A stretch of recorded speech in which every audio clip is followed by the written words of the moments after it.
Hi, everybody. Thanks for having me. I want to share a journey that I've taken over the past few years that's taught me some lessons around influencing positive change, and it has to do with the intersection of food, finance, and economy, and the environment. These are things that you don't normally put together, and it's taken me a while to figure out how they actually do play together and are part of becoming more actively involved in driving positive change. So it was about 2 years ago that I was at a personal tipping point. I had previously led a financial services company and had exited the position because I was just so distraught with what was happening in the industry. The greed, the impact on our world and our economy, I felt was not going in the right direction. I was also struggling with my son being diagnosed with autism, high-functioning autism. And it was something that I felt I really needed to dig into and understand because there was an increasing rate of autism, and it seemed like something that was not being explained thoroughly. So I started to look into autism and do some research. And this is a study that was just published earlier this month, shows that 1 in 68 children now are diagnosed with autism. It's an amazing ratio. And what's more surprising is that the number is increasing rapidly. It's been a 30% increase just in the last few years, and a 150% increase in the last 8 years. I have to look at these numbers and think, why? What's behind the trend? And this is really what got me into a journey of kind of self-discovery and putting things together in a way that I think has given me value and the ability to really have a purpose in contributing to our world and some of the changes that need to happen. So what I started to do was look at the delicate balance between food and the environment and our health. And as I did this research, I started to look into our healthcare system beyond autism. And what I found is United States spends an amazing amount per capita per person, almost $8,000 per person, way more than anybody else, any other country in the U.S. or in the world. If you look at this this trend, we're expected to reach spending $4.8 trillion per year in the next 8 years. That's an increase from $2.6 trillion in 2010 and $75 billion in 1970. So it's a huge amount of money we're spending on our health care. So what's the result of this? Surprisingly, it's not connected to the amount that we're spending. We were able to beat Cuba and Slovenia and Brunei, but we're not progressing in terms of our ability to sustain the health of our population in the United States. It has nothing really to do with the amount of money that we're spending. So why is this, is a question that I kept coming back to. Studies have shown that diet is actually a huge part of our healthcare crisis. Studies show that 10% of our population eat healthy, 90% do not. 1 in 3 adults and 1 in 5 children is considered clinically obese. 42% of Americans will be considered obese by 2030. Americans with diabetes have more than quadrupled between 1980 and 2008. And 1 in 3 Americans born in the year 2000 will develop diabetes. These are serious concerns, and they're worth taking note of and thinking about what is it that's underlying this and what kind of changes can we make. One of the issues, I think, is related to the amount of processed foods that we're consuming. The reason that these processed foods are taking over our lives is because it's part of an economic system that's driven by profit. The foods are specifically designed and marketed in order to maximize profit and minimize cost, and this is having an impact on our society. Not surprisingly, the processed food industry is giant, over $1 trillion in sales each year. Part of this is over 5,000 additives are put into the food, and these are not regulated. Surprisingly, the FDA lets companies put whatever additives they want, and they're not required to be tested. There's volunteer testing, but it's not something that's known. So we don't even know the true number of additives that are in the foods that we're eating. But we do know that they're impacting our health. The cost of this is estimated to be about $300 billion per year. So for an industry that's making this much money, this $300 billion per year is not part of their accounting. Another profoundly troubling trade-off that big food and big ag has made with our health is from genetically modified foods that have been quietly introduced into our national diet as, again, a strategy to increase corporate profits as well as drive sales from patented seeds and pesticides. As you might know, GMOs are plants or meat products that have had their DNA altered in a lab by genes from other plants, animals, bacteria, or viruses. Now 70% of the food that we eat has genetically modified organisms in it. So this has led many to ask the question, if food can be your medicine, could it also be your poison? If it's being manipulated to have addictive qualities and is driving unacceptable incremental health problems and costs to society, what actions should we take as a nation? This is a question that I'll leave with you because I don't think that there's an immediate answer, but it is part of a system that we're all part of. And that's going to take me to kind of the next chapter. As I was learning about these health issues, a friend of mine gave me a book called Inquiries into the Nature of Slow Money. It was written by a guy named Woody Tash. And it was a really deep, discerning, and poetic look at the intersection of two pillars of our society, food and finance. And I was really floored by the idea that these issues that I was reading about were directly linked to our finance system, and that we could actually start to take effective action at the local level, the community level, and at the individual level. As I read this book, I got really excited about the idea, and I found that no formal chapter had been formed in Southern California, so we went ahead and started one. Just real quickly, Slow Money is about investing directly in your local food system in order to drive better returns for investors, businesses, and communities over a longer period of time. It's really a balance or antithesis to the fast money that maximizes profits at all cost.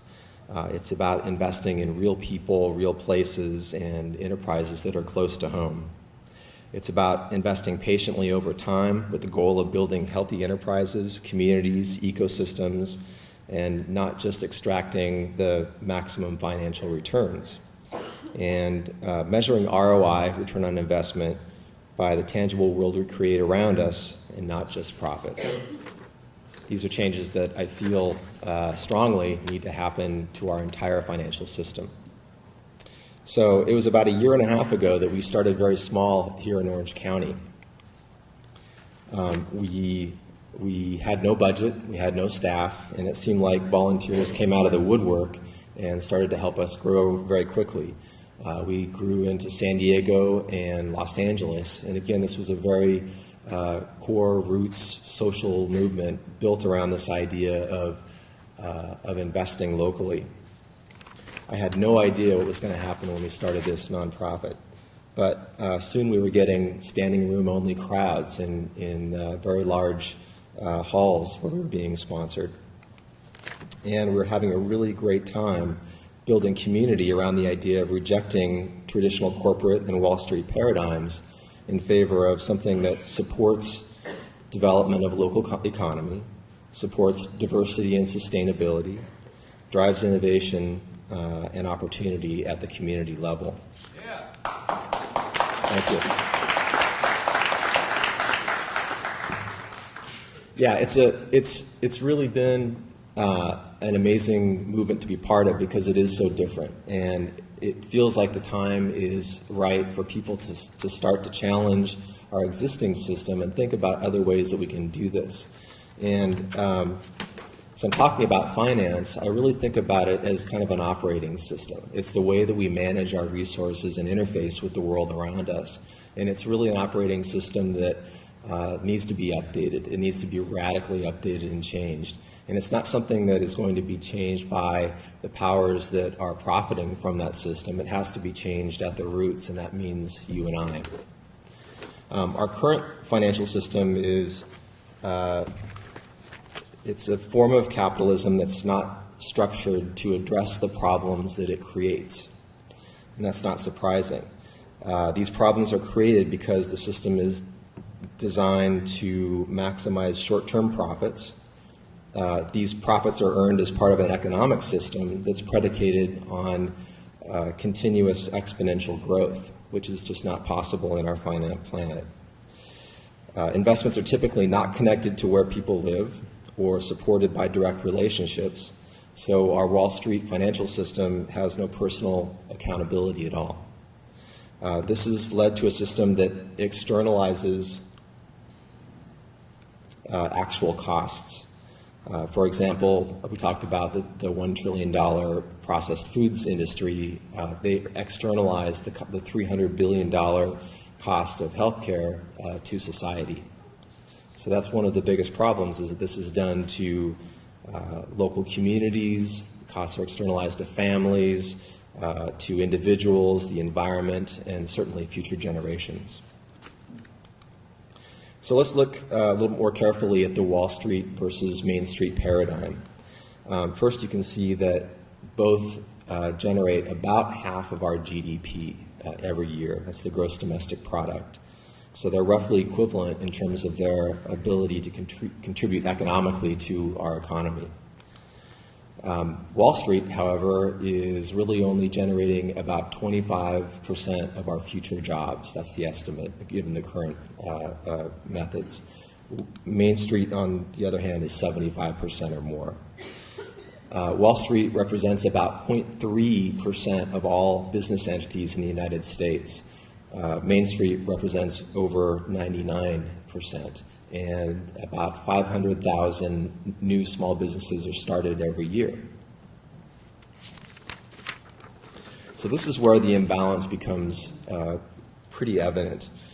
And I also want to make an important point here, that these systems are very different, and so they drive different results. And one of the things that we've found is that all of our money is put into the Wall Street system, and almost none of it is put into our Main Street system. So we want to represent a way for people to directly invest in businesses that can actually transform their local communities. Wall Street, is accountable to their shareholders, and they receive about $30 trillion of our investable assets. The Main Street or small medium businesses are accountable to the local communities for the most part, and they get about an equivalent of 1% of that amount, or $30 million. So the challenge here is how to start to shift those dollars so we can have more accountability and really cut out the risk involved in giving our money to Wall Street, which we know has not been adequately spending that money in a way that protects our future. So making this kind of shift has the power to completely transform our society and our economy and our environment. The first thing you get when you're starting to invest in your own local community is a direct engagement with what's going on with the businesses you're supporting. So first, let me say that it's not hard to start to take your money that you have in Wall Street and and find businesses that have opportunities to grow or are wanting to grow, and find ways to either to loan them that money or form some kind of contract where you can support their growth with your money investment directly. When you do this, you have a direct line of sight to what your money is doing, which is a way of managing risk. It's much more effective than giving it to somebody to manage your money for you and expecting that they're going to do it or notify you, especially when it's really only the top percentage of investors that get the best information to help them manage risk. So you can take the control of that risk. You also have the ability to get local perks. So you can get free products, you can get discounts, and you're part of that business in your local community. When you invest locally, you're also keeping the profits local. You're not pumping it out to shareholders, but you're keeping those profits in the city that you live in, which builds the tax base.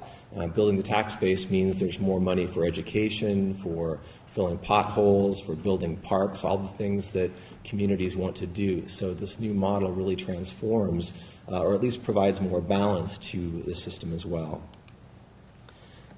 It increases local jobs. It helps the business drive success because it's kind of like the social media powered engine that's happening now in our economy. It's about the people. If you're an investor, you're also going to tell your friends and your family and be part of helping to drive the success of that business. It's also really fun and socially rewarding to connect with businesses that are in your community. It's very different than giving your money to Wall Street and not having that kind of opportunity to connect with people who are driving growth and success in your town that you live in. And lastly, it's really about also getting better returns on your investment. The average return in Wall Street is about 2.3% historically. When you're investing with local businesses, sole proprietors are on average exceeding 17-18% returns historically, and partnerships are usually in the 12 or 13 range. That doesn't mean you're going to get that kind of return, but it does mean that your risk is less and you have a better chance of getting greater returns if you start to take that money and invest it in driving local business.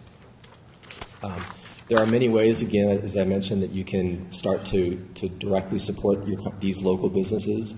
And I encourage you to go to slowmoney.org to learn more about the different ways. And slowmoneysocal.org is our local chapter organization where we have more information on ways to connect. So let me jump to the next chapter of the journey that I was on. I was starting to connect the dots. I had learned about how a flawed economic and social model really shaped our food system, and that in turn influenced our health. But the most important part was still missing. The piece that pulls everything into context in the discussion is the environment. As it turns out, it's our planet that's been making the greatest sacrifice. Of course, we're all born from and dependent on this magnificent finite resource that ultimately supports everything. And people don't necessarily think about that in their day-to-day life. But it supports our economy, it supports our happiness, it supports technology and advances, innovation and development and understanding, and it supports our evolution as a species among many on the planet. So let's step back and look at the primary driver of our impact on the environment and that's sustaining us. And the reason that this is part of this discussion of food and finance is because our operating system that I mentioned before is really how we're managing our engagement with the environment. So these are things that we have to be aware of and start to take action relative to our financial system, I believe. The world population was 3.2 billion people when I was born. Since that time, the population of the world has more than doubled. It's 7.227 when I looked last night. Globally, we add about 81 million people to the world every single year. In the United States, the number is 1.6 million people every single year. That's about equivalent to our largest capital city, Phoenix, Arizona. And think of this not just in terms of population expanding every year, but in terms of streets and city infrastructure being built, houses being built, habitat being covered up by development, and species being pressed out of their natural habitats. Our delicate ecological balances of our world are being laid to waste. So the question is, how are we managing this exponential growth? And the answer is, unfortunately, that we're not doing so well. Since the beginning of the 20th century, 95% of our large fish are now gone. 75% of our forests no longer exist. 30% of our arable land is either gone due to development or desertification. Since 1980, we've lost 80% of our sea ice.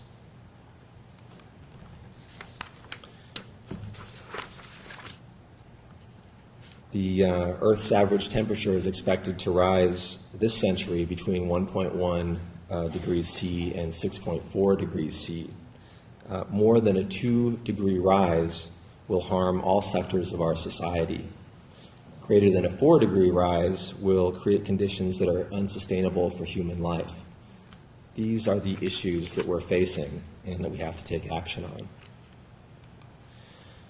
This planet hasn't seen the current rate of extinction since the demise of the dinosaurs 65 million years ago. We're currently losing between 50 and 150 species every single day. By 2100, 2/3 of all species that were existing in the year 1900 are expected to be extinct. We're now losing species on the planet at a rate that's greater than 10,000 times the natural rate. From a food standpoint, crops have suffered a 75% loss of genetic diversity in the last century as local adapted varieties were abandoned in favor of genetically uniform varieties. Excuse me. So we have about 30,000 edible plants, and only 30 of our crops in the United States account for 95% of human energy of our consumption. So it's an amazing consolidation of diversity that we've created in order to maximize our potential to earn money and to lower costs. And this is, again, related to our financial system.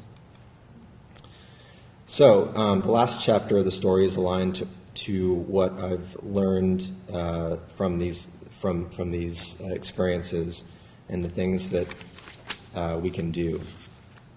And this is probably the most important thing. And this is where the opportunity is for us to drive considerable and needed change in the world. First of all, it's very important to get behind political change. Personally, I think in the upcoming presidential race, and I've got to say this because I have the opportunity to, I'm behind Bernie Sanders and Elizabeth Warren as people who can start to make needed changes in our system. The second thing you can do is move to a local bank or a local credit union. The more locally focused your bank or credit union is, the more benefit your deposit dollars will bring to the community. And about 2/3 of loans that are made by community banks go to small businesses in your community.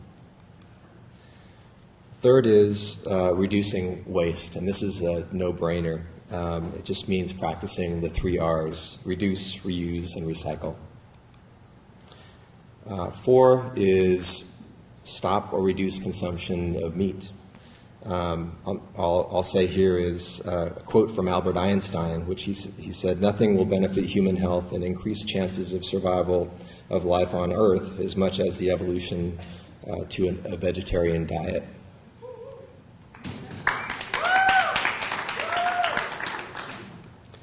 Number 5 is consume local. Start to prefer local food and local product whenever you make a purchase, and that supports your local community.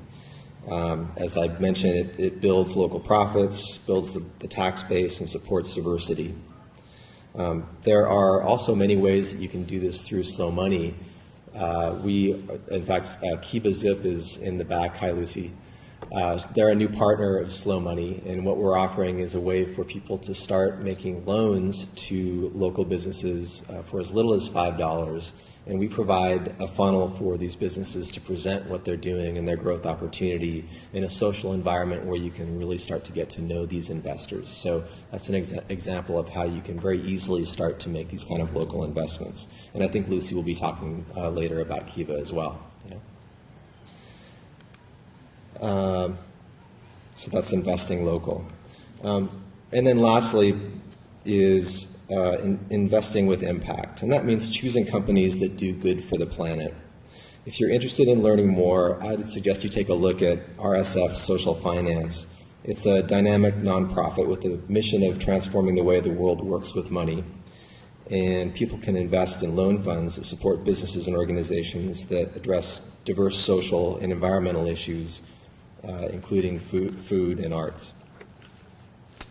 So that's pretty much it. In closing, I want to leave you with the thought that the best choices in life are not easy, but they're worth it, especially when they're done collectively as local communities in order to preserve our future. Thank you.